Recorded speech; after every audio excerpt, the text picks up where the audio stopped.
डेरा गाजी खान से गुलाम अकबर बोजदार की रिपोर्ट के मुताबिक दरबार हजरत सखी सरवर के लिए वक्फ 32,000 एकड़ पर महकमा औकाफ के मुकामी मुलाजमीन और कब्जा माफिया का गठजोड़। सरकारी ज़मीन और प्लाटों पर महकमा औकाफ की मिली भगत से कब्जा जारी।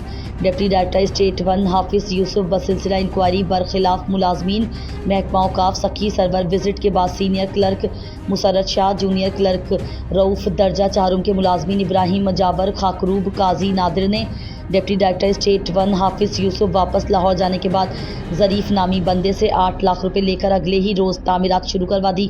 सिक्योरिटी गार्ड नासिर के जरिए मुसर्रत शाह ने 8 लाख रुपए वसूल करने के बाद तामीरात शुरू करवा दी। कब्जा करने जो इलाका गमोली है, उसी तरह बगल चर रोड पर 30-40 लाख रुपए की मुकमुका करके पेट्रोल पंप और मार्केट तामीर करवा दी। सर्कल सखी सरवर पर तैनात महकमा औकाफ के मुलाजमीन करोड़ों रुपए गवर्नमेंट ऑफ पंजाब को नुकसान पहुंचाने में मसरूफ़ हैं।